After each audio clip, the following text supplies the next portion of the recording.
Guitar tips, just the tips, just for you. Guitar tips. Hello, this is Adam Levy. Welcome to another edition of my Guitar Tips video blog series.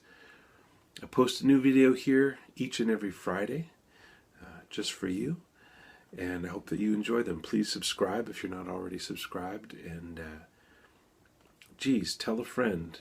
Share it on Facebook. Share it on Twitter. Don't be shy. But that's not this week's guitar tip. But that would be a good guitar tip. Don't be shy. I mean, it's the guitar. You're playing the freaking guitar. So now's not the time to be shy. All right. That's a bonus tip.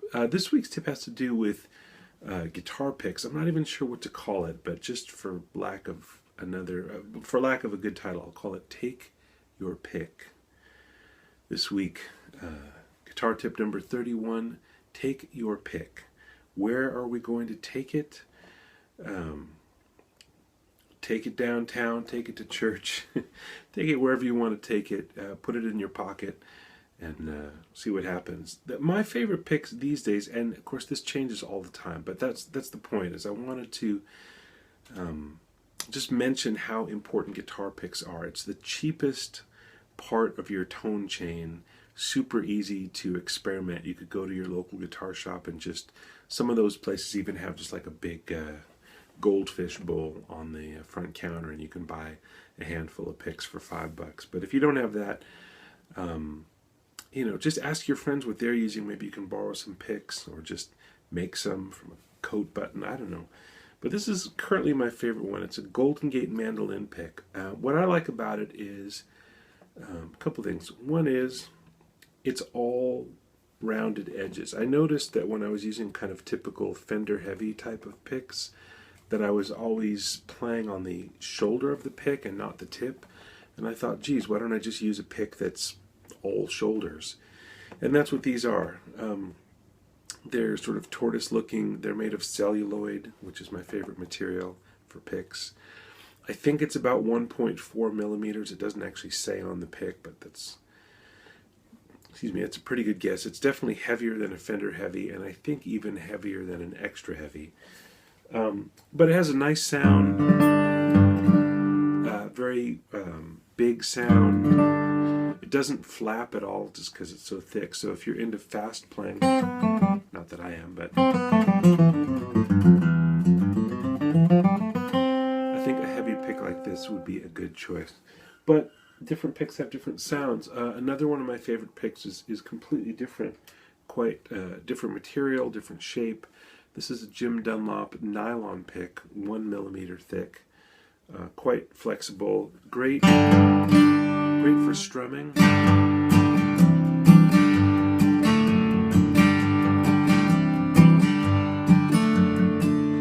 I don't like it as much for single note melodies, because the sound is thinner. There's not as much of the fundamental tone. You get more of the kind of brighter overtones and less of that, this is it. This is the bottom of the note. Let's see if you can hear it. This is, again, the Golden Gate pick. I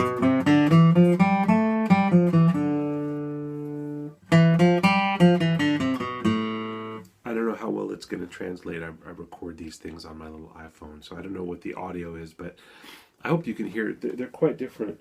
Another pick I'm really into these days is made by Pick Boy. It's 1 millimeter thick. I just think it's really pretty. They all look a little bit different. You buy them in a big package and they're all quite different looking. It just looks like there was an explosion at the celluloid factory. And this is kind of in between. It's the celluloid sound, which I like, but a little thinner, nice again for strumming. Not as big of a sound for single notes. If you want a super gigantor pick, this is a Dunlop 500, quite thick.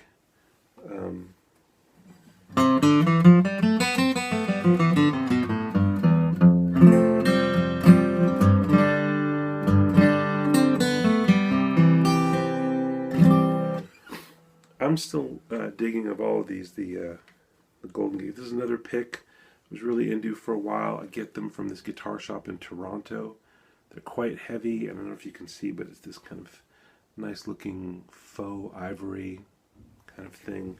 They look really cool. Again, it's got that fundamental sound. That's not necessary all the time. Sometimes you need your guitar to sound thinner.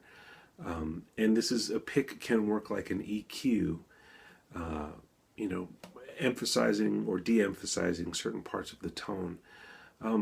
I could go on and on. I've got actually, now they're falling off of my leg.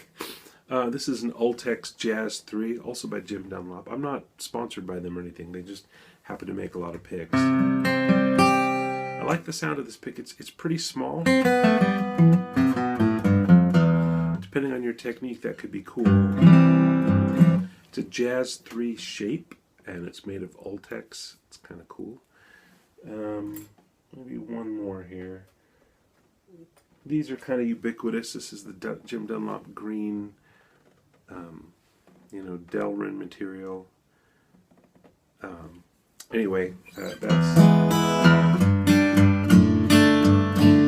The thing to do would be actually not just to try these out in a guitar shop, but buy them, take them home, and record yourself, and you know, make a little slate for each one. Like, okay, this is the Jim Dunlop, whatever, and then play for a minute, and then keep recording, and name them as you go, and then listen back, because a lot of times what you hear, you know, on an acoustic guitar from the side is real different from what it's going to sound like out front or on a microphone in a recording studio. So you, at least for me, what I'm looking for is two things. One is a great sound, and the other is a great feel. Feel is really subjective, and as is sound, but I would think that the thing you might want to consider is how much of the fundamental is there versus how much of the fundamental is not there.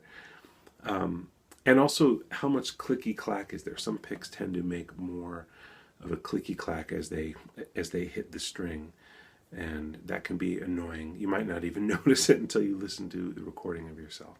Anyway, that's this week's guitar tip. Take your pick, spend some time. Your tone matters, and you know, picks are so cheap. It's definitely the cheapest way you can experiment with your tone and potentially improve it. Much cheaper than new strings, way cheaper than new pickups, exponentially cheaper than a new guitar or a new amp or any of that stuff. So check it out. Thanks a lot. Tune in next Friday for Guitar Tips. I'm Adam Levy. Stay tuned and take good care.